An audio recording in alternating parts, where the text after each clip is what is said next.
Pendant des millions d'années, la Terre a fonctionné sous un équilibre qui semblait impossible à rompre. Les reptiles dominèrent la Terre, de grands amphibiens contrôlèrent les zones humides, et les écosystèmes suivaient des règles qui avaient résisté au passage du temps. Alors la planète a commencé à faillir. Depuis les profondeurs de la Terre, des continents entiers ont commencé à se fracturer, le climat a changé brusquement, et une crise globale a mis fin à une grande partie de la vie existante. Quand tout s'est terminé, les anciens gouvernants du monde avaient disparu. Les dinosaures, jusque-là peu nombreux et secondaires, ont hérité d'une planète transformée. Qu'avaient les dinosaures que les autres n'avaient pas? Avant la rupture, un paysage rempli de reptiles. Il y a environ 240 millions d'années, la planète a commencé à se tendre depuis son intérieur. À la surface, il n'y avait pas de signe clair de ce qui se passait, et les parents les plus précoces des dinosaures pouvaient à peine le remarquer. Les vrais dinosaures n'existaient pas encore, mais leurs ancêtres directs, des animaux petits et agiles, similaires en taille à un chat, qui se déplaçaient à travers un monde exigeant et changeant. Pour eux, la vie suivait un cours normal. Ils se déplaçaient parmi de grands amphibiens, évitaient les prédateurs et supportaient d'intenses pluies saisonnières qui marquaient le rythme du Trias. Rien n'indiquait que le sol sous leurs pieds commençait à faillir. Dans les profondeurs de la planète, cependant, la situation était très différente. Bien en dessous de la surface, la base du supercontinent Pangea commençait à se fracturer lentement. Ce ne fut pas un épisode soudain, mais un processus prolongé et constant. Des fissures se sont formées à plusieurs kilomètres sous terre, se sont déplacées, se sont unies et se sont étendues avec le temps. Depuis en haut, ces changements ne pouvaient pas être vus. Il n'y avait pas de montagne s'effondrant, ni de mer s'ouvrant encore. Le danger restait caché. Tandis que ces transformations progressaient en silence, les premiers dinosaures ont commencé à apparaître de manière irrégulière. Leur émergence ne fut ni explosive ni uniforme, mais le résultat d'une transition graduelle depuis leurs ancêtres dinosauromorphes. Durant les 30 derniers millions d'années du Trias, ces animaux ont changé lentement, testant différentes formes corporelles et manières de se déplacer. Certains marchaient debout sur deux membres, d'autres conservaient des caractéristiques plus primitives. Ils vivaient dans un environnement contrôlé par des animaux beaucoup plus grands et divers, où ils ne jouaient pas encore un rôle central. À ce moment-là, la Terre était déjà dans l'ère des reptiles. La vie terrestre était dominée par différents lignages reptiles, qui avaient évolué bien avant que n'apparaissent les dinosaures. Il n'y avait pas un seul groupe dominant, mais plutôt une collection de reptiles qui occupaient la majorité des espaces disponibles sur la Terre. Parmi ces groupes se trouvaient les archosaures, un lignage large qui incluait plusieurs branches différentes. À l'intérieur d'eux se distinguaient les pseudosuchiens, des reptiles apparentés aux crocodiles modernes, qui, durant le Trias, ont occupé des positions dominantes dans de nombreux écosystèmes. Ces animaux incluaient de grands prédateurs et des formes herbivores cuirassées, et dans de nombreuses régions, ils étaient les principaux régulateurs de la vie terrestre. Les dinosaures étaient aussi une partie des archosaures, mais à cette étape précoce, leur présence était limitée. Ils étaient des reptiles comme les autres, partageaient une origine commune, mais n'imposaient pas de conditions ni ne contrôlaient les écosystèmes. Leur petite taille et leur faible diversité les maintenaient au second plan, dans un monde gouverné par d'autres reptiles mieux établis. Tandis que les pseudosuchiens dominaient les rivières, les plaines et les zones boisées, les premiers dinosaures se déplaçaient par les marges du système. Ils ne dirigeaient pas les chaînes alimentaires, ni ne définissaient comment fonctionnait l'environnement. Leur survie dépendait de l'occupation d'espaces secondaires et de l'adaptation aux conditions changeantes sur une planète qui ne leur appartenait pas encore. En même temps, d'énormes forces agissaient sur Pangea depuis des directions opposées. Depuis l'Est et l'Ouest, le supercontinent était soumis à une tension constante générée par la chaleur interne de la planète, la gravité et la pression accumulées dans les couches profondes de la Terre. Ces forces, imperceptibles à l'échelle humaine, étaient suffisamment intenses pour déplacer des masses continentales entières durant des millions d'années. Sous cette poussée continue, Pangea a commencé à s'étirer, comme un matériau qui s'amincit lorsqu'il est forcé pendant trop longtemps. Chaque ajustement interne produisait des tremblements mineurs. Des tremblements de terre se produisaient qui n'altéraient pas la vie à la surface, mais affaiblissaient la structure du continent. Avec chaque mouvement, de nouvelles fractures apparaissaient. Avec le temps, ces fissures se sont étendues et se sont connectées entre elles. Le supercontinent, qui était resté uni pendant des millions d'années, a commencé à perdre sa cohésion. Le processus fut lent, mais constant. Durant des dizaines de millions d'années, Pangea a été soumise à cette tension continue, une combinaison de forces opposées qui ont affaibli son intérieur. Comme cela arrive quand un matériau s'étire au-delà de sa résistance, un point a été atteint où la structure ne pouvait plus se soutenir. Des fractures profondes sont arrivées à la surface et le continent a commencé à s'ouvrir depuis l'intérieur, suivant une ligne qui finirait par le séparer en deux grands blocs. Ce premier déchirement a marqué le début d'une transformation qui définit encore la géographie de la planète aujourd'hui. La séparation entre ce qui plus tard deviendrait l'Amérique du Nord et l'Europe, ainsi qu'entre l'Amérique du Sud et l'Afrique, a commencé à ce moment.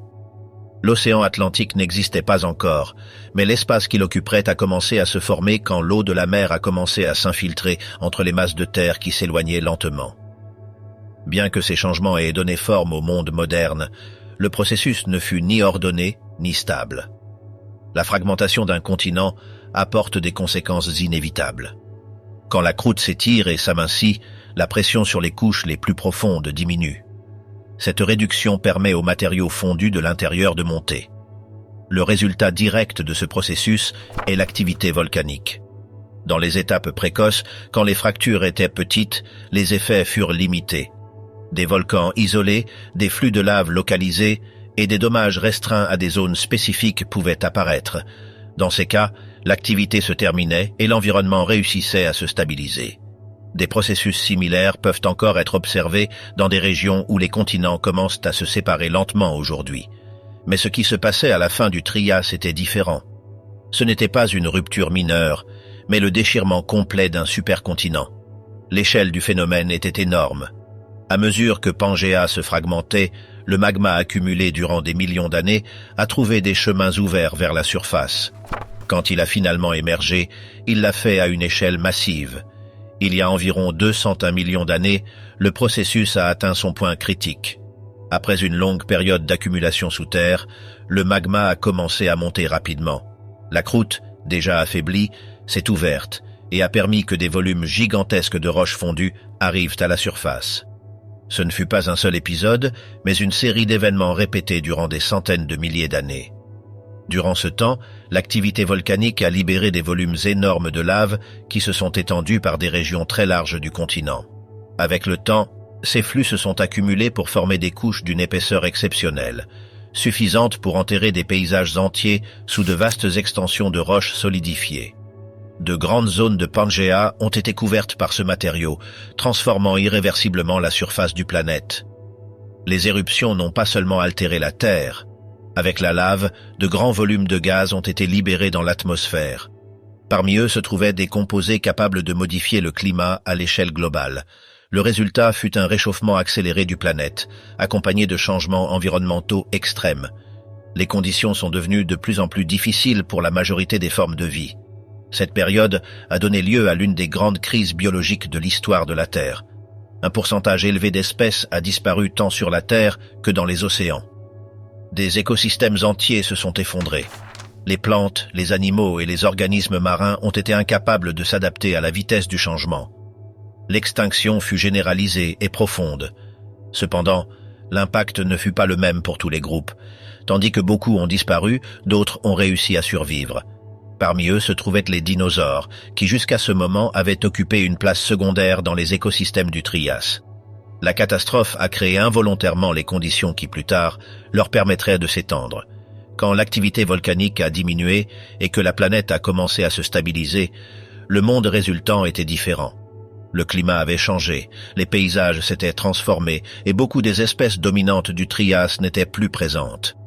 Dans ce nouveau scénario, les dinosaures ont trouvé moins de compétiteurs et des opportunités qui n'avaient pas existé auparavant. Ce fut le début d'une transition profonde. Cela n'est pas arrivé immédiatement ni pour une seule cause. Ce fut la conséquence de processus géologiques prolongés, d'éruptions massives et d'extinctions qui ont remodelé la planète. Les dinosaures n'ont pas causé ces changements, mais ce furent eux qui ont réussi à occuper l'espace qui est resté disponible. Ainsi, tandis que la Terre finissait de se fracturer et que l'ancien supercontinent se rompait, commençait une nouvelle étape dans l'histoire de la vie. Les dinosaures ne dominaient pas encore le monde, mais le chemin qui les amènerait à le faire avait déjà été marqué par des forces beaucoup plus anciennes et puissantes qu'eux. Depuis en bas, fissures, subsidences et feux cachés. Quand les fissures internes de Pangea sont arrivées à la surface, la planète est entrée dans une phase complètement nouvelle. Le supercontinent n'était plus une masse solide, mais une structure affaiblie, traversée par des fractures profondes qui marquaient la ligne exacte le long de laquelle il commencerait à se séparer. À partir de ce moment, le processus a cessé d'être invisible. Le sol a commencé à s'enfoncer dans certaines zones et à s'élever dans d'autres, créant une limite géologique claire entre des blocs de terre qui s'éloignaient lentement. La séparation ne fut pas instantanée. Durant des millions d'années, les deux moitiés de Pangea sont restées connectées par des régions de plus en plus étroites. Cependant, le mouvement constant a éventuellement ouvert un couloir qui a permis l'entrée de l'eau de la mer. Cet espace croissant est devenu, avec le temps, un nouvel océan.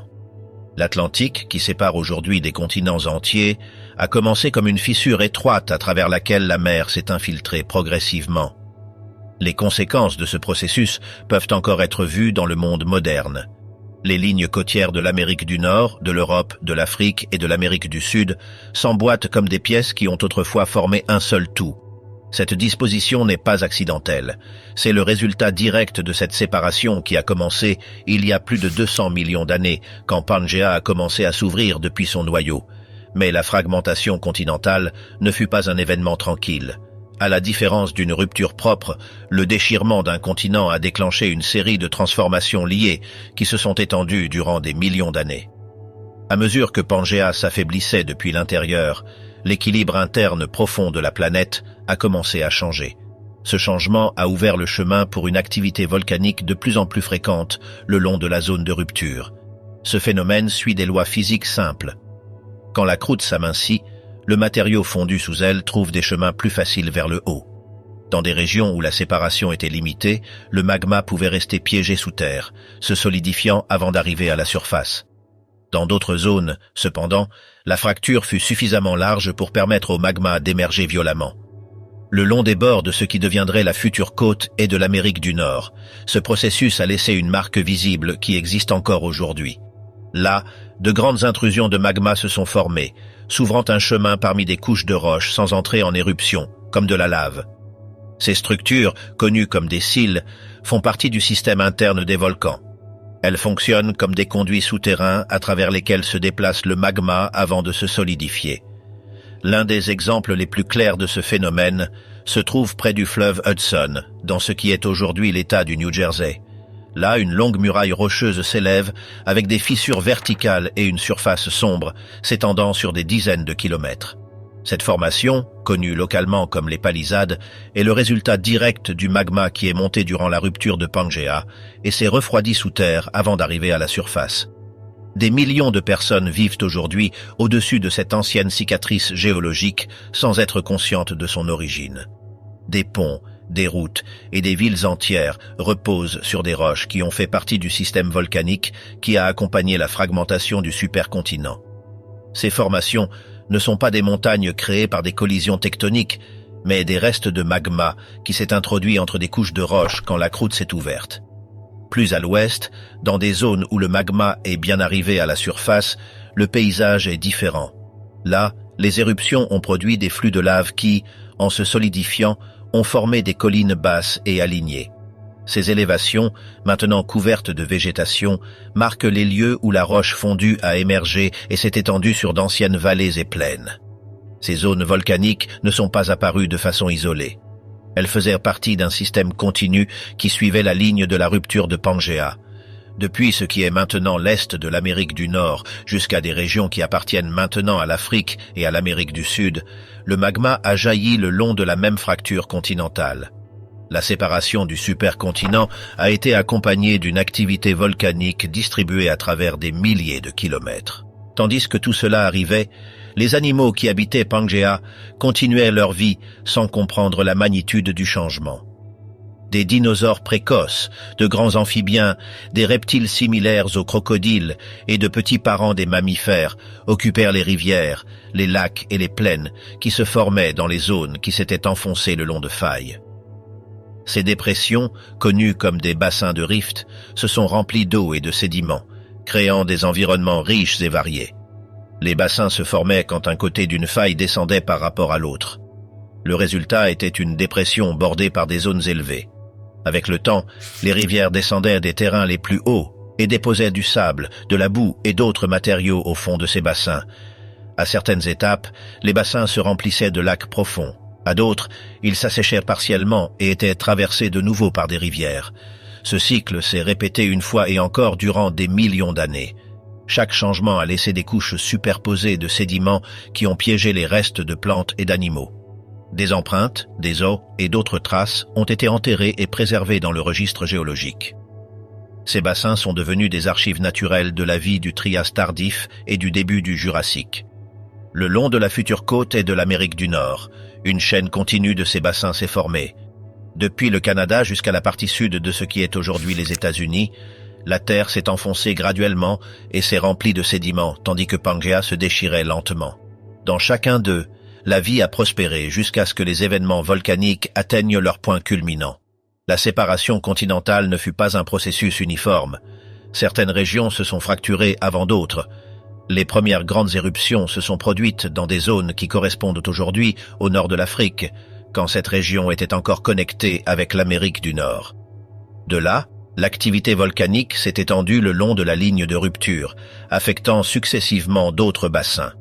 Cette progression inégale a causé que les écosystèmes expérimentent des changements échelonnés. Dans certains endroits, la vie a continué pendant un temps, tandis que dans d'autres, on sentait déjà les effets du volcanisme. La fragmentation de Pangea ne fut pas un désastre unique et instantané, mais une chaîne de transformations qui se sont développées durant des centaines de milliers d'années. À mesure que la séparation progressait, les éruptions sont devenues plus fréquentes et étendues. Des bassins qui avaient été autrefois des environnements fertiles sont restés exposés à des flux de lave, de la cendre et des gaz. Le paysage a changé radicalement. Là où auparavant avaient existé des rivières et des lacs, ont commencé à apparaître des surfaces durcies de roches volcaniques. Ce scénario a marqué le prélude d'un effondrement majeur. La rupture du continent avait préparé le terrain, affaiblissant la croûte et permettant au magma de s'accumuler sous la surface. Ce qui allait venir ne serait pas un épisode isolé, mais une série d'événements qui transformeraient définitivement l'histoire de la vie sur la Terre. Les dinosaures ne dominaient pas encore la planète, mais ils étaient déjà présents dans ces paysages en transformation. Ils avaient survécu à des conditions extrêmes, partageant le monde avec des rivaux puissants. Maintenant, sans le savoir, ils étaient sur le point de faire face à une crise qui éliminerait beaucoup de ses compétiteurs et ouvrirait un chemin complètement nouveau pour leur future expansion. Tout change, chaleur extrême et disparition massive. Après des millions d'années de tensions s'accumulant sous la surface, la rupture de Pangea a atteint un point critique. Durant environ 40 millions d'années, le supercontinent s'était étiré lentement, tandis que d'énormes volumes de magma s'accumulaient en profondeur. Quand la croûte a finalement cédé complètement, ce matériau fondu a trouvé des voies ouvertes pour monter. Le résultat fut l'une des phases volcaniques les plus intenses que la planète ait jamais expérimentées. À la fin du Trias, il y a approximativement 201 millions d'années, l'activité volcanique s'est déchaînée à une échelle inconnue dans toute ère humaine.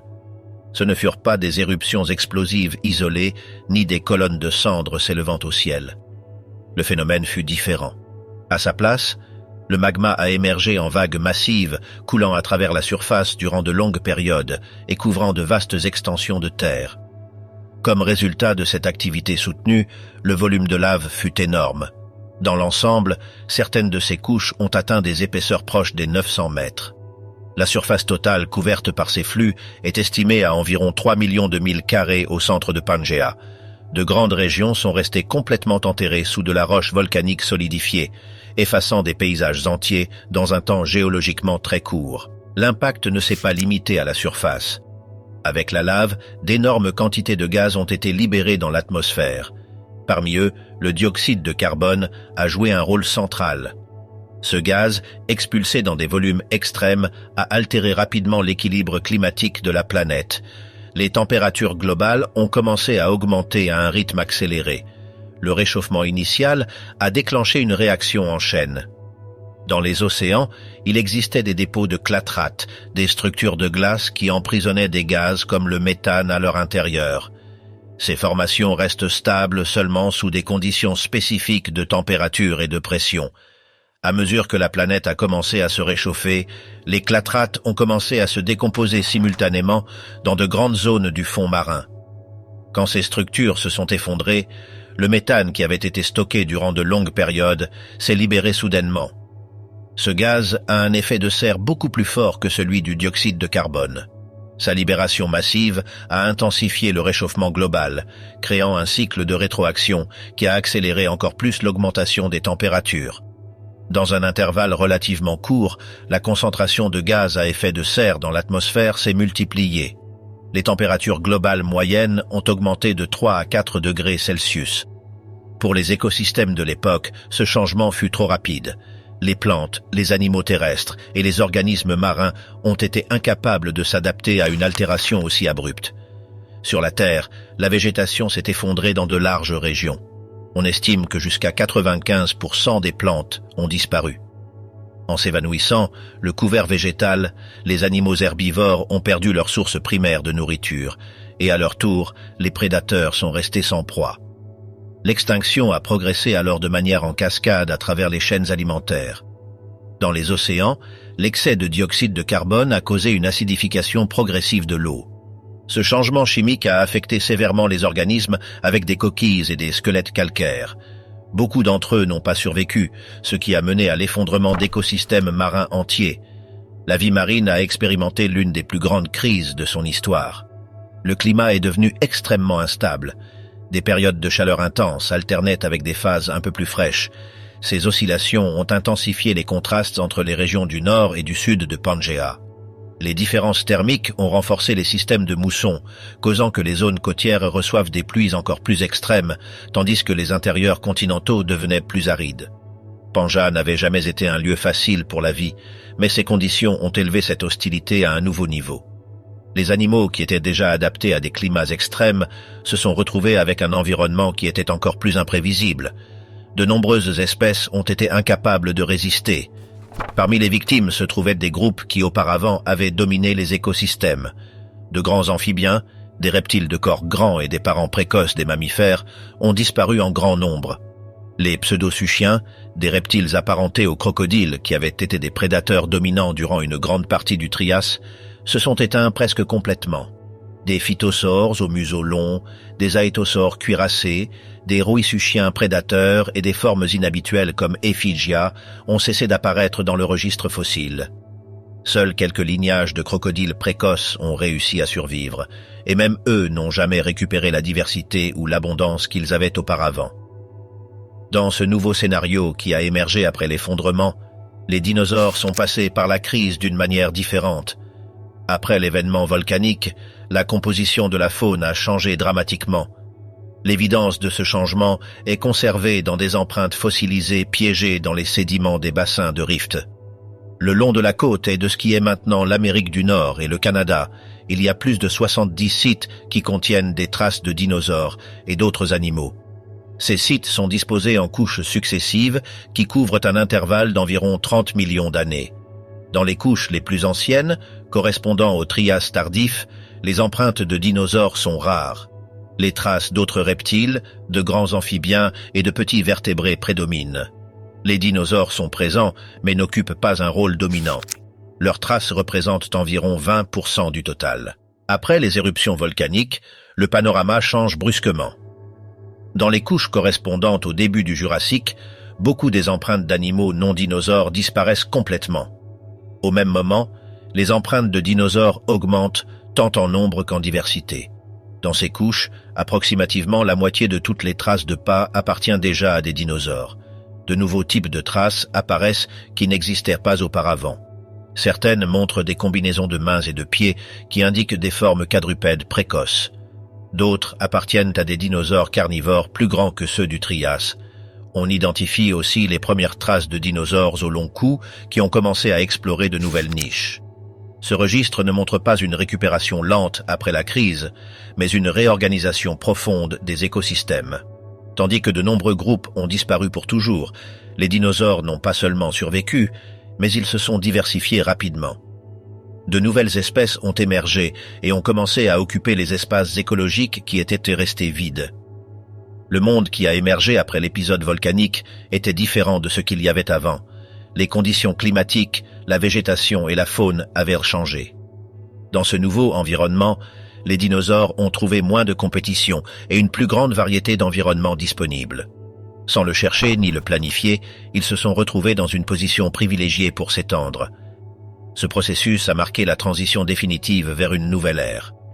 Le Trias est arrivé à sa fin et le Jurassique a commencé.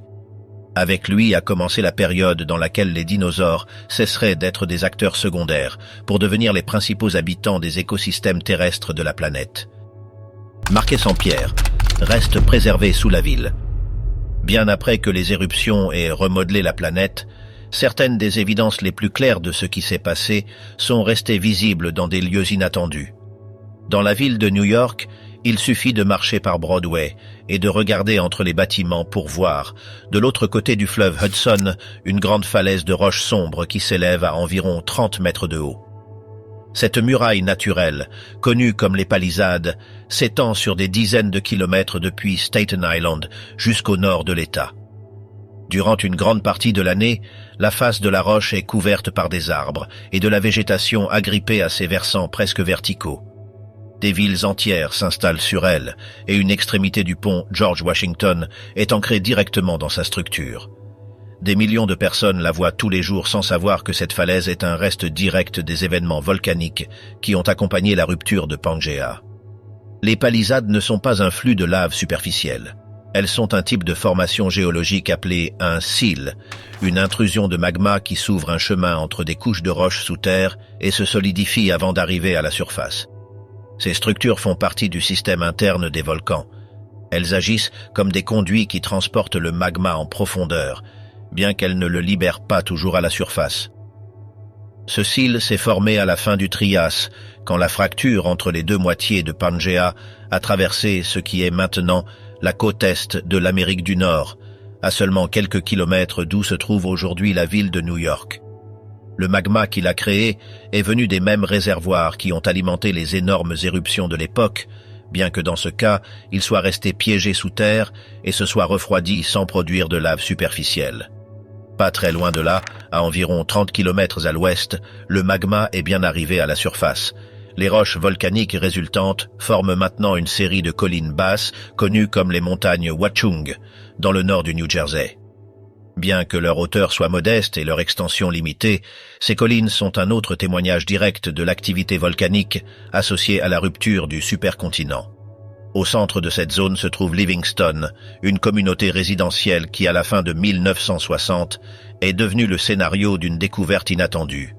Dans une carrière abandonnée, où on avait extrait des schistes rouges formés dans d'anciennes rivières et des lacs près des volcans, des empreintes de dinosaures fossiles ont commencé à apparaître. La nouvelle est arrivée à un adolescent de 14 ans appelé Paul Olsen. Sa mère lui a raconté ce qu'elle avait lu dans le journal local, et l'idée que les dinosaures aient vécu aussi près de sa maison l'a laissé stupéfait. Sans y penser beaucoup, Olsen a réuni son ami Tony Lessa, et les deux sont allés sur leur bicyclette à la carrière. À première vue, le site n'était rien de notable. C'était une zone négligée, pleine de roches et de végétation. Cependant, la récente apparition d'empreintes avait attiré plusieurs amateurs qui cherchèrent des fossiles. Olsen et Lessa ont entamé des conversations avec certains d'entre eux et ont appris rapidement les concepts basiques du travail. Comment reconnaître des empreintes anciennes, comment les extraire sans les endommager et comment les analyser. L'expérience est bientôt devenue une obsession. Les deux jeunes revenaient au site une fois et encore. Parce qu'ils devaient assister à l'école durant la journée, ils travaillaient par nuit, utilisant des lampes de poche et des feux de camp, même au milieu de l'hiver. Durant plus d'1 an, ils ont continué à creuser bien après que la majorité des autres amateurs aient perdu l'intérêt. Durant ce temps, ils ont récolté des centaines d'empreintes appartenant à différents animaux. Parmi elles se trouvaient des traces de dinosaures carnivores similaires à Coelophysis, des dinosaures herbivores et d'autres vertébrés qui partageaient l'environnement avec eux. À mesure que la collection grandissait, leur frustration aussi. Tandis qu'ils travaillaient par nuit, des camions entraient illégalement dans la carrière pour jeter des ordures. Durant la journée, d'autres collectionneurs emportaient des empreintes que les garçons n'avaient pas encore pu extraire. Le site se détériorait rapidement et l'évidence du passé était en danger de disparaître. Devant cette situation, Olsen a décidé d'agir par lui-même. Il a commencé à écrire des lettres directement au président des États-Unis, Richard Nixon, qui venait d'être élu à ce moment-là. Il n'a pas envoyé seulement une lettre, mais beaucoup. Dans celle-ci, il demandait que soient utilisés les pouvoirs présidentiels pour protéger la carrière et la convertir en un site préservé. Il a même envoyé à la Maison-Blanche un moule en fibre de verre d'une empreinte de dinosaure. En plus des lettres, il a lancé une campagne médiatique. Son histoire est apparue dans le magazine Life, augmentant énormément l'intérêt du public. Éventuellement, sa persistance a porté ses fruits. En 1970, la compagnie propriétaire du terrain a donné la carrière au comté qu'il a converti en un parc de fossiles connu comme le Riker Hill Fossil Site. L'année suivante, le site a reçu la désignation officielle comme monument historique national. Olsen a été reconnu avec une mention présidentielle pour son travail. Il a même été proche d'être reçu à la Maison-Blanche, bien que la visite ait été annulée à la dernière minute par décision d'un conseiller présidentiel. Loin d'être un épisode isolé, cette expérience a marqué le cours de sa vie. Olsen a étudié la géologie et la paléontologie, a complété son doctorat à l'université de Yale et a obtenu une position comme professeur à l'université de Columbia, tout près d'où tout avait commencé. Avec le temps, il est devenu une figure centrale dans l'étude du Trias tardif et du Jurassique précoce. Une grande partie de son travail s'est centrée sur la compréhension des événements qui ont coïncidé avec l'apparition des empreintes qu'il avait découvertes quand il était adolescent. Il a enquêté sur la fragmentation de Pangea, les éruptions volcaniques massives, l'extinction associée et l'ascension des dinosaures durant la transition au Jurassique. La région où il a grandi s'est avérée être l'un des meilleurs endroits au monde pour étudier cette période. Elle fait partie du bassin de Newark, une dépression géologique pleine de sédiments du Trias et du Jurassique, alignée avec d'autres bassins similaires qui s'étendent le long de l'ancienne fracture de Pangea, depuis le Canada jusqu'au sud-est des États-Unis. Dans ces dépressions, des rivières et des lacs se sont formés qui ont soutenu des écosystèmes variés. Des dinosaures, des reptiles apparentés aux crocodiles, de grands amphibiens et des parents précoces des mammifères ont laissé leurs empreintes et des restes osseux là. Plus tard, quand les éruptions ont commencé, beaucoup de ces environnements ont été enterrés sous la lave et la cendre, scellant un registre détaillé de ce qui s'est passé avant et après le grand changement. Grâce à ces empreintes, préservées couche par couche, il a été possible de reconstruire comment les dinosaures sont passés d'une présence mineure à occuper une place de plus en plus centrale dans les écosystèmes. Les marques dans la roche ont montré clairement que la domination des dinosaures n'était pas une supposition, mais un fait enregistré pas à pas sur le sol qu'ils ont foulé. Vides écologiques, la chute des anciens gouvernants. Les transformations qui ont suivi les éruptions ne se sont pas limitées à changer le paysage. Elles ont profondément altéré qui vivait à l'intérieur de celui-ci. Dans les bassins de rift qui traversaient l'est de Pangea, des animaux qui avaient prospéré durant des millions d'années se sont retrouvés soudainement dans un environnement qu'ils ne pouvaient plus soutenir. Avant l'effondrement volcanique, les écosystèmes du Trias étaient dominés par une large variété de reptiles bien établis et de grands amphibiens. Il y avait de grands prédateurs, des herbivores cuirassés et d'autres animaux qui occupaient des positions clés dans les chaînes alimentaires, tandis que de petits parents précoces des mammifères complétaient ce réseau écologique. L'impact combiné du volcanisme, du réchauffement extrême, de la perte de végétation et de l'instabilité climatique s'est avéré fatal pour la majorité de ces animaux. En disparaissant les plantes, les herbivores ont perdu leur source de nourriture et les prédateurs sont restés sans proie. Dans cet effondrement, beaucoup des grands reptiles qui avaient dominé les écosystèmes du Trias pendant des millions d'années ont disparu du registre fossile. À la fin de ce processus, seuls quelques lignages de crocodiles primitifs ont réussi à persister. Ces survivants ont continué à exister, mais ils ne sont jamais revenus à atteindre la diversité ou la domination que leurs parents avaient acquise durant le Trias tardif. Pendant ce temps, les dinosaures sont passés par la crise d'une manière différente. Bien qu'ils aient aussi subi des pertes, ils ont réussi à maintenir des populations suffisamment grandes pour continuer.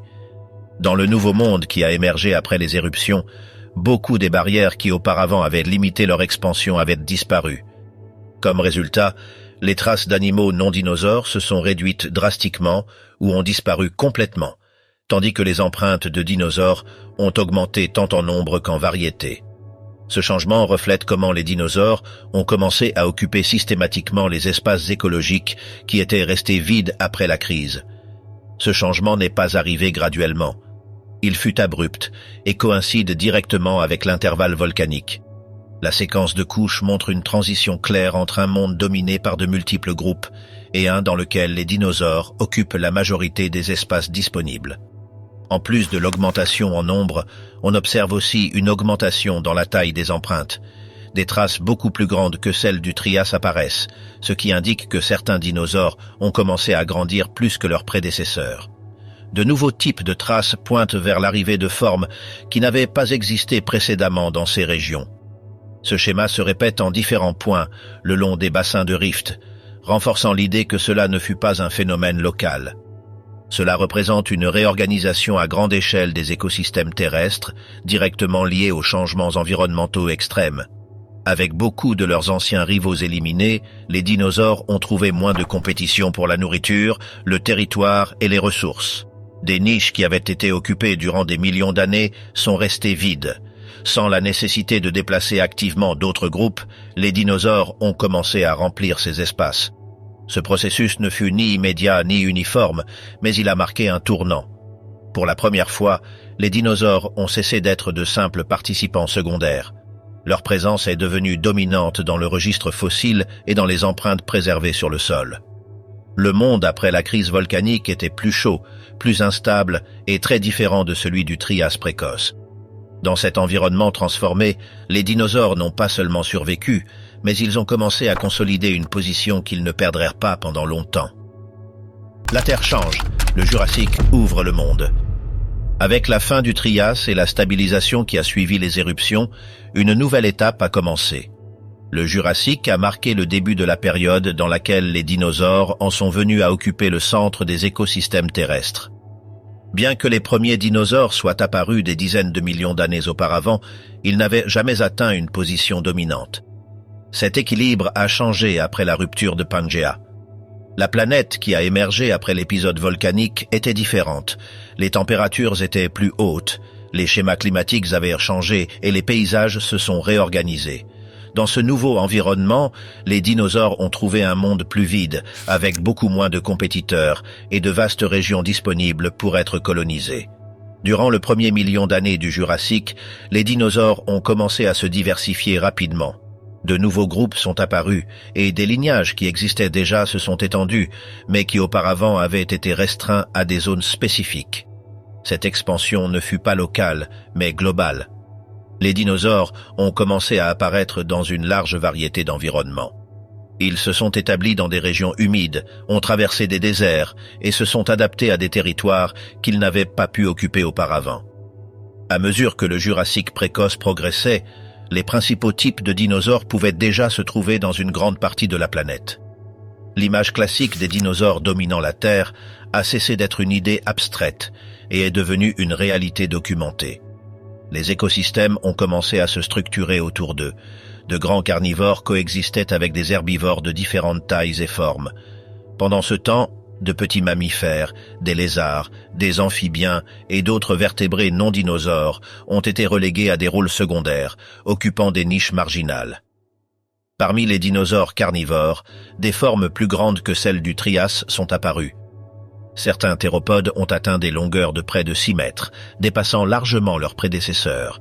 Ces prédateurs se déplaçaient avec agilité et se sont positionnés au sommet des chaînes alimentaires. Les dinosaures herbivores ont aussi commencé à se diversifier. Des ornithischiens couverts de plaques osseuses sont apparus qui plus tard donneraient lieu à des groupes lourdement cuirassés. D'autres, plus petits et agiles, ont adopté des régimes variés et des styles de vie flexibles, ce qui leur a permis de prospérer dans différents environnements. Certains lignages qui existaient déjà au Trias, mais étaient limités à des régions spécifiques, ont commencé à s'étendre. Les premiers dinosaures au long cou et certains ornithischiens primitifs ont réussi à s'étendre par de grandes zones de la planète, profitant de la fragmentation continentale et de l'apparition de nouveaux couloirs écologiques. La fragmentation de Pangea a facilité cette expansion. À mesure que les continents se séparaient, de nouvelles côtes, des bassins et des environnements côtiers se créaient. Ces espaces offraient des opportunités pour la colonisation et favorisaient la différenciation régionale des espèces. Avec le temps, les dinosaures sont devenus les animaux terrestres les plus visibles et abondants. Leur diversité a augmenté, tant en forme corporelle qu'en stratégie de survie. La combinaison de taille, de mobilité et d'adaptation leur a permis d'occuper une gamme de niches qu'aucun autre groupe n'avait réussi à dominer de manière aussi large. Ce processus ne s'est pas limité à un seul groupe de dinosaures. Théropodes, ornithichiens et sauropodes précoces ont coexisté et ont partagé les ressources. Chacun a suivi son propre chemin évolutif, mais tous ont bénéficié d'un monde qui était resté ouvert après l'extinction de nombreux compétiteurs. Le Jurassique précoce a consolidé cette transformation. Ce qui avait commencé comme une survie durant une crise s'est converti en une expansion soutenue. Les dinosaures ont cessé d'être une curiosité évolutive pour devenir le fondement des écosystèmes terrestres durant des millions d'années. Dans ce nouvel équilibre, les dinosaures ne réagissaient plus à un désastre récent. Ils grandissaient, se diversifiaient et occupèrent la planète avec une stabilité qui a marqué le début d'une longue période de domination. Les géants prennent le contrôle. Parmi tous les dinosaures qui ont prospéré après la crise du Trias, il y eut un groupe qui en est venu à incarner la nouvelle domination terrestre mieux que n'importe quel autre. Ce furent les sauropodes, des animaux au long cou avec des membres comme des colonnes et des corps énormes, dédiés à consommer des plantes en quantité colossale. Leur présence est devenue de plus en plus commune à mesure que progressait le Jurassique. Ces dinosaures ne sont pas apparus de nulle part. Ils venaient d'un lignage antérieur connu comme les prosauropodes, des herbivores de taille moyenne qui existaient déjà au Trias tardif.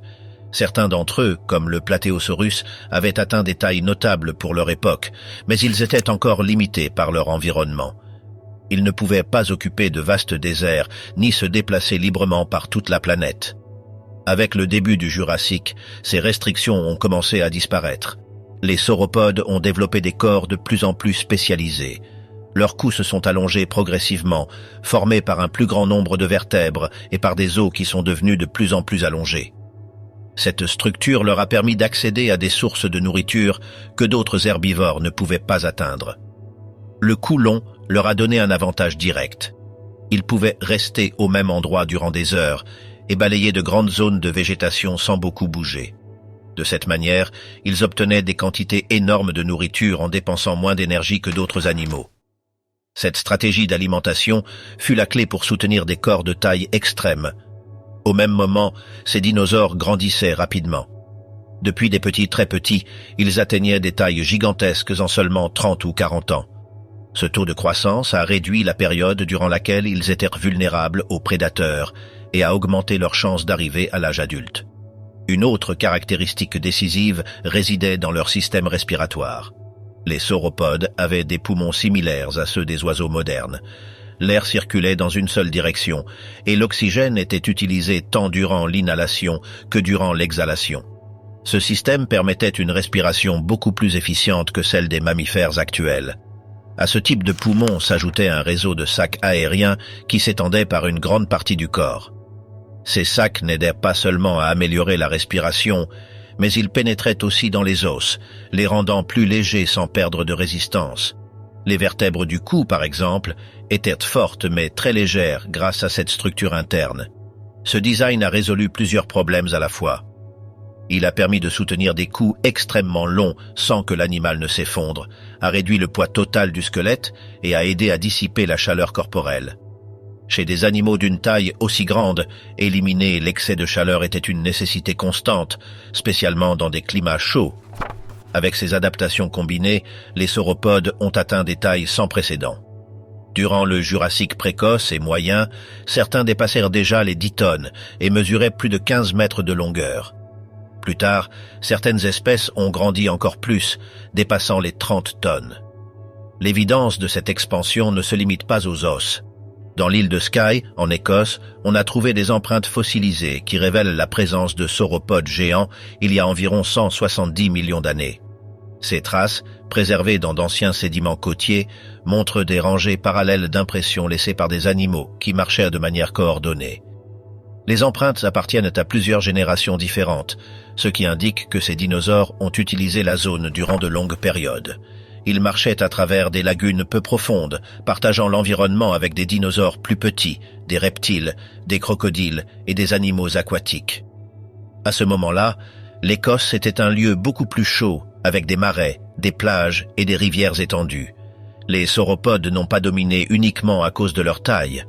Ils se sont adaptés à différents environnements et se sont étendus par les continents à mesure que ceux-ci se séparaient graduellement. Tandis que l'Atlantique commençait à s'ouvrir, ces dinosaures étaient déjà présents tant dans des régions qui aujourd'hui appartiennent aux Amériques que dans celles qui plus tard formeraient l'Europe et l'Afrique. Avec le temps, des espèces encore plus grandes sont apparues. Certains sauropodes du Crétacé ont dépassé les 50 tonnes, devenant les animaux terrestres les plus lourds qui aient jamais existé. Aucun mammifère, reptile ou oiseau postérieur ne s'est approché de ces dimensions.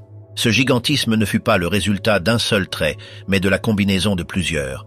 Le cou long, la croissance rapide, la respiration efficiente, le squelette allégé et la capacité de réguler la température corporelle ont travaillé ensemble. S'il avait manqué ne serait-ce qu'un de ces éléments, ces animaux n'auraient pas pu atteindre de telle taille. Dans le monde qui a émergé après la rupture de Pangea, les sauropodes ont trouvé des conditions idéales pour s'étendre. Les écosystèmes étaient ouverts, la compétition était moindre et les plantes étaient abondantes. Ils ont profité de cette opportunité d'une manière qu'aucun autre groupe n'a réussi à égaler. Durant le Jurassique, ces géants se sont convertis en l'image la plus claire de la domination des dinosaures. Non seulement ils étaient nombreux, mais ils occupaient le centre des paysages, visibles depuis de grandes distances, marquant le rythme des écosystèmes terrestres durant des millions d'années. Règles de pouvoir, chasseurs sommitaux et hiérarchie. Dans un monde où les dinosaures dominaient déjà tous les continents, le pouvoir ne se distribuait pas au hasard. La vie terrestre opérait sous des règles claires, définies par la force, la vitesse et l'efficience de chasse.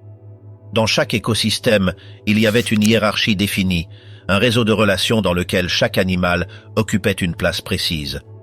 Au sommet, les grands prédateurs contrôlaient l'équilibre de la vie, déterminant quelles espèces prospéraient et lesquelles disparaissaient.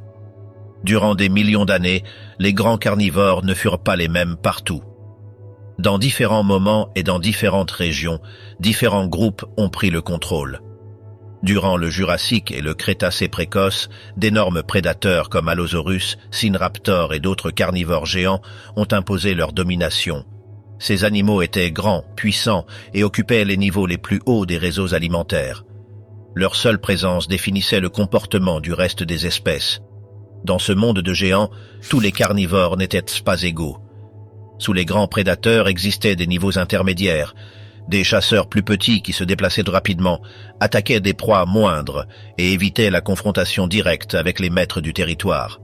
Ces réseaux alimentaires étaient complexes et dynamiques, avec de multiples couches de prédateurs et de proies, toutes interconnectées.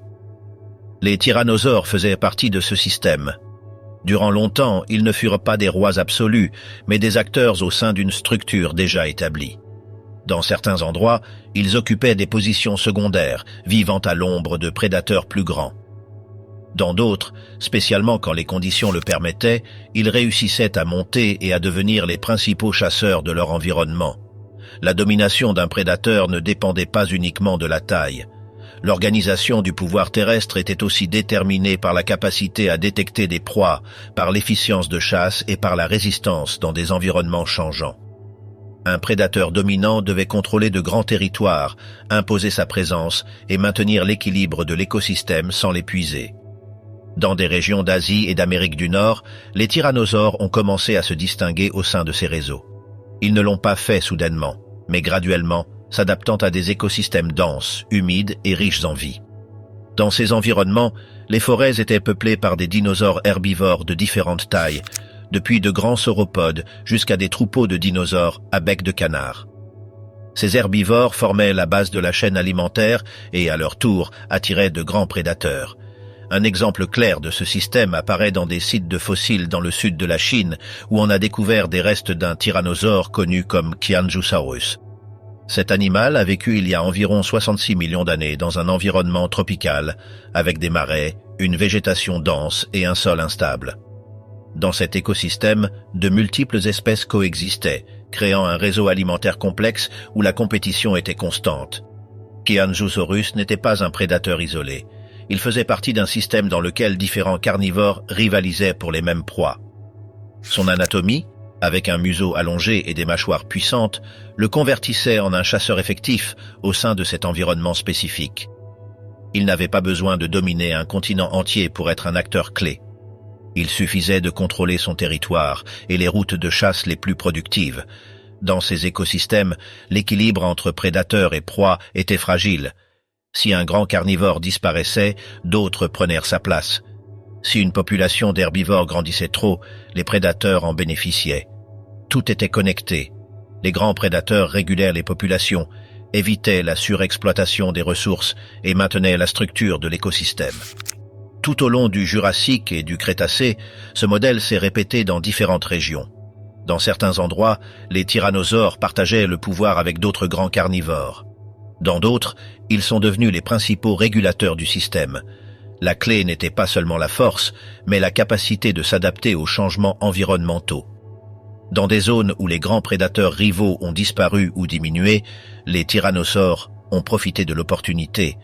Leur présence est devenue plus dominante, et leur rôle au sein du réseau alimentaire est devenu central. Ils contrôlaient les proies les plus grandes, déplaçaient d'autres carnivores et organisaient le flux d'énergie au sein de l'écosystème. Cette domination ne signifiait pas l'absence de compétition. Même dans les régions contrôlées par les tyrannosaures, il existait d'autres carnivores plus petits qui occupaient des niches spécifiques.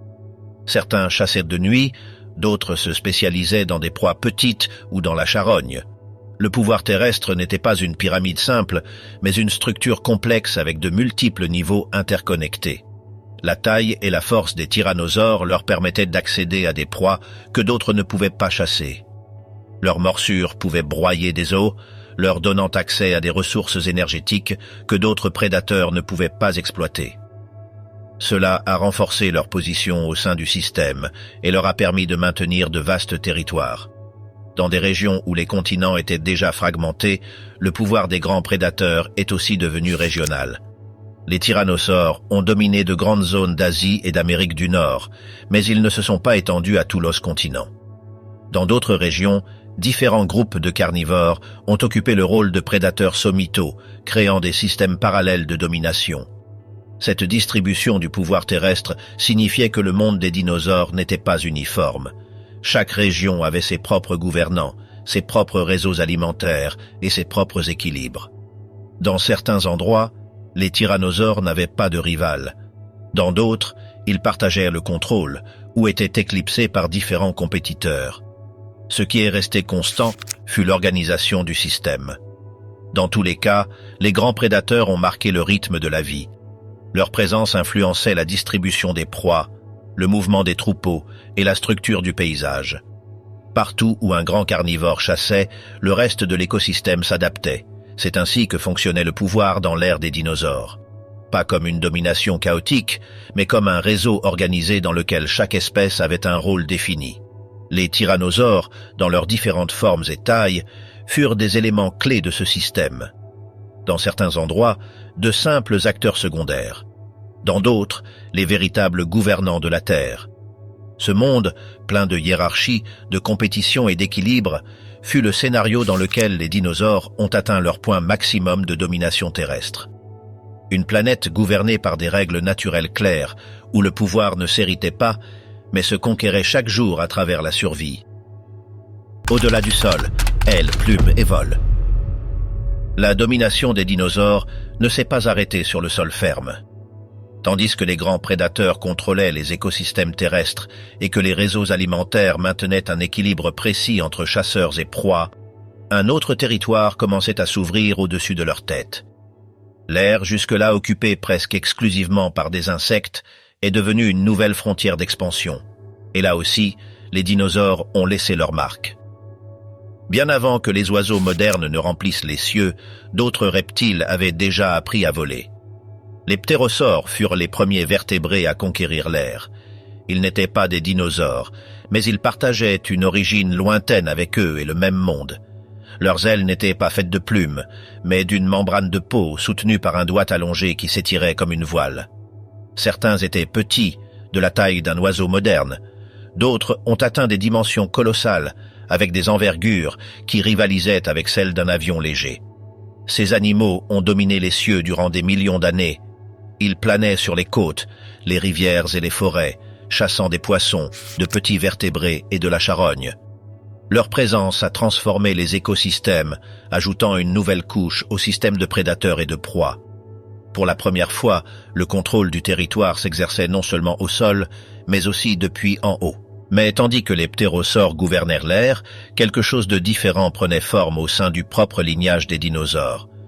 Certains petits dinosaures carnivores ont commencé à développer des structures qui changeraient pour toujours l'histoire de la vie. Leurs corps sont devenus plus légers, leurs bras plus longs et leur couverture corporelle plus complexe.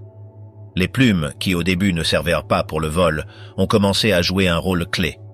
Ces premières plumes n'étaient pas des ailes, c'étaient des filaments simples, similaires au pelage, qui couvrirent le corps et aidaient à retenir la chaleur ou servaient pour l'exhibition. Avec le temps, dans certains groupes, ces structures sont devenues plus longues et organisées, formant des surfaces larges sur les bras et, dans certains cas, aussi sur les jambes. Le ciel ne fut pas conquis d'un seul coup. Ce fut un processus graduel, plein d'expérience. Certains dinosaures ont développé des ailes grandes mais des corps trop lourds pour voler. D'autres étaient petits et agiles, capables de planer entre les arbres ou de se lancer depuis les hauteurs pour descendre doucement. L'air est devenu un nouveau champ d'essai, où différentes espèces ont exploré de nouvelles façons de se déplacer et de survivre. Dans ce contexte est apparu l'un des fossiles les plus révélateurs jamais trouvés, Archaeopteryx. Cet animal combinait des traits de dinosaures et d'oiseaux. Il avait des plumes et des ailes, mais aussi des dents, des griffes et une longue queue osseuse. Ce n'était pas un oiseau moderne, mais ce n'était pas non plus un typique dinosaure terrestre. Il représentait un point intermédiaire, une évidence claire que les dinosaures commençaient à réclamer la domination de l'air. À partir de ce point, le nombre d'espèces capables de se déplacer à travers l'air a commencé à augmenter. Certains dinosaures planaient en utilisant des ailes tant sur les bras que sur les jambes, comme des cerfs-volants vivants. D'autres ont développé des ailes plus efficientes, capables de générer de la portance au moyen du battement. Le vol propulsé a surgi comme une conséquence naturelle de corps de plus en plus légers, d'ailes plus larges et d'une musculature adaptée à l'effort soutenu. Pendant ce temps, les ptérosaures ont continué à occuper les cieux. Durant une longue période, les deux groupes ont coexisté. L'air s'est rempli de formes différentes, ailes de membrane et ailes de plumes, planeurs et volants actifs, espèces petites et géantes. La domination aérienne n'appartenait pas à un seul groupe, mais elle était partagée entre de multiples lignages qui exploitaient le même espace de différentes manières. Les premiers oiseaux véritables ont surgi au sein de cette mosaïque. Ils étaient petits, légers et extrêmement actifs. Leur corps était optimisé pour le vol, des os creux, des muscles pectoraux puissants et un système respiratoire efficient qui permettait d'utiliser l'oxygène tant durant l'inhalation que durant l'exhalation. Ces adaptations ne sont pas apparues toutes à la fois, mais elles se sont assemblées graduellement durant des millions d'années. Le vol a ouvert des possibilités complètement nouvelles. Ces premiers oiseaux pouvaient échapper aux prédateurs terrestres, accéder à de nouvelles ressources et voyager sur de longues distances. L'air est devenu une autoroute tridimensionnelle, libre de beaucoup des dangers du sol. L'expansion de la domination des dinosaures avait atteint une nouvelle dimension. Durant cette période, le ciel n'était pas un lieu paisible. Des planeurs, des volants maladroits et des oiseaux de plus en plus efficients partagèrent l'espace aérien. Certaines espèces se sont spécialisées dans des vols courts entre les arbres, d'autres dans des voyages longs sur les lacs et les côtes. Le ciel s'est fragmenté en niches, tout comme l'avait fait le sol ferme antérieurement. Les plumes, qui initialement ne servaient que pour l'isolation ou l'exhibition, se sont converties en outils multifonctionnels. Elles ont permis la régulation de la température, la communication visuelle et éventuellement le vol. La capacité de voler ne fut pas un objectif original, mais une conséquence inattendue d'adaptations antérieures. À la différence des ptérosaures, les oiseaux ont hérité des comportements complexes de leurs ancêtres dinosaures. Ils prenaient soin des nids, protégeaient les œufs et montraient des comportements sociaux avancés. Ces traits ont augmenté leurs chances de succès dans un monde compétitif et changeant. Avec le temps, les oiseaux se sont diversifiés rapidement. Des formes adaptées à la vie aquatique sont apparues, d'autres au planement de longue distance et certaines au vol rapide et manœuvrable à travers la végétation. Pendant ce temps, d'autres dinosaures ailés sont restés bloqués dans des chemins évolutifs qui n'ont pas mené au vol complet. Le ciel a sélectionné avec dureté. La domination aérienne n'a pas remplacé la domination terrestre, mais elle l'a complétée. Les dinosaures contrôlèrent le sol, l'espace aérien inférieur, et, dans le cas des ptérosaures, même de grandes hauteurs. Jamais auparavant un groupe d'animaux n'avait occupé autant d'environnements différents simultanément. Ce monde aérien coexistait avec de vastes paysages terrestres. Tandis que d'énormes prédateurs chassaient dans les rivières et les plaines, des ombres ailées planaient sur eux. La domination des dinosaures avait atteint sa plus grande extension, terre et ciel intégrés dans un seul système écologique. Rien de tout cela n'est arrivé par design. Ce fut le résultat de petits avantages accumulés génération après génération.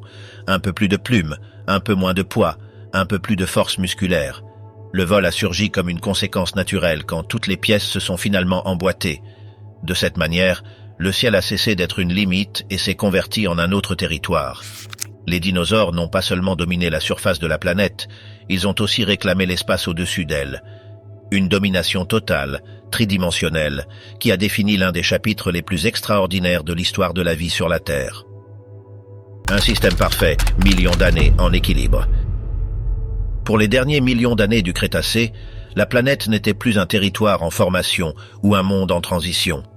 La surface terrestre était pleinement structurée, divisée en régions bien définies, séparées par des mers larges et stables, et occupées par des communautés animales qui cela faisait longtemps fonctionnaient sous les mêmes règles. Dans ce scénario, les dinosaures n'étaient pas en train de s'étendre ni d'expérimenter. Ils vivaient dans un monde qu'ils connaissaient déjà, adapté à chaque recoin disponible de terre ferme. Les continents avaient acquis des formes reconnaissables. L'Amérique du Nord et l'Asie dominaient l'hémisphère nord, séparés par de vastes extensions océaniques, avec des contacts occasionnels dans des zones proches de l'Arctique. L'Europe n'était pas une masse de terre continue, mais une constellation d'îles dispersées, souvent inondées par des mers peu profondes. Le niveau de la mer était haut, impulsé par un climat chaud et stable, sans grandes couches de glace aux pôles. Les eaux pénétraient profondément dans les continents, créant des mers intérieures, des côtes étendues et des environnements humides qui influençaient directement la distribution de la vie. En Amérique du Nord, une vaste mer peu profonde traversait le continent du Sud au nord, le divisant en deux régions séparées. À l'ouest s'étendait une bande de terre riche en rivières, des plaines alluviales et des forêts denses. À l'est, une autre masse de terre isolée développait ses propres communautés. Cette fragmentation n'a pas affaibli les dinosaures. Au contraire, elle a favorisé la spécialisation. Chaque région a développé son propre équilibre écologique avec des espèces adaptées à des conditions locales très spécifiques. Dans l'hémisphère sud, la situation était différente, mais également stable. L'Amérique du Sud et l'Afrique s'étaient séparées définitivement, bien que durant certaines périodes, il exista encore des connexions temporaires à travers des archipels. L'Australie restait ténuement connectée à l'Antarctique, qui occupait l'extrémité la plus australe de la planète. Ces masses de terre, entourées de mers chaudes, ont hébergé des écosystèmes indépendants durant des millions d'années avec leur propre faune et une solide organisation interne. Dans tous ces territoires, les dinosaures occupèrent la Terre de manière exclusive. Les océans étaient dominés par des reptiles marins, des poissons et des requins, mais les dinosaures n'ont jamais réussi à s'adapter à la vie aquatique. Cette limitation, loin d'être un problème, a défini clairement leur domination. Les continents étaient leur royaume. Chaque fragment de terre émergé était peuplé par des communautés complètes de dinosaures, avec des herbivores, des carnivores, des omnivores et des formes spécialisées pour différents modes de vie. La stabilité climatique fut un facteur clé dans cette organisation. La planète opérait sous un régime chaud, avec des températures relativement uniformes à travers les latitudes. Les saisons existaient, mais elles n'étaient pas extrêmes. Des jungles, des forêts et des plaines s'étendèrent largement, fournissant une nourriture constante. La végétation avait atteint une diversité notable, avec des plantes à fleurs largement distribuées, avec des arbustes, des arbres et un dense couvert végétal qui soutenait de grandes populations d'herbivores. Ces herbivores ne formaient pas un groupe homogène. Dans différentes régions, différents types de dinosaures se sont spécialisés dans la consommation de feuilles, de tiges, de branches ou de pousses de croissance basse. Certains vivaient en grands troupeaux, d'autres se déplaçaient en groupes plus petits. Leur présence modelait le paysage, contrôlant la croissance de la végétation et créant des clairières, des sentiers et des zones ouvertes qui influençaient le reste de l'écosystème. Sur cette base s'organisaient les niveaux supérieurs. Les carnivores occupaient des niches bien définies, depuis les grands prédateurs jusqu'aux chasseurs moyens et petits opportunistes. Chaque écosystème avait sa propre hiérarchie, adaptée aux proies disponibles et à la structure environnementale. Il n'y avait pas un seul modèle global. La planète était divisée en provinces biologiques, chacune avec sa propre distribution du pouvoir. En Amérique du Nord, les écosystèmes étaient dominés par des communautés très diverses, avec de multiples espèces partageant le même espace sans effondrer le système. Les herbivores grands étaient abondants, permettant l'existence de carnivores grands, mais aussi de nombreux chasseurs secondaires et omnivores. Cette complexité faisait que les réseaux alimentaires étaient résilients à des changements localisés. La disparition d'une seule espèce n'impliquait pas l'effondrement immédiat de l'ensemble. L'Asie montrait une structure comparable. Sa proximité intermittente avec l'Amérique du Nord a permis des échanges faunistiques durant de longues périodes, générant des écosystèmes avec des traits similaires, bien que non identiques. Les communautés étaient bien établies, avec des espèces adaptées à des climats variés, depuis des zones plus humides jusqu'à des régions intérieures plus sèches. Le résultat était une mosaïque d'habitats de dinosaures pleinement fonctionnels. Dans le sud, les écosystèmes suivaient des règles différentes. L'absence de certains groupes présents dans le nord a permis que d'autres occupent ces espaces. De grands herbivores dominaient des zones larges, accompagnés par des carnivores adaptés à les chasser dans des environnements ouverts.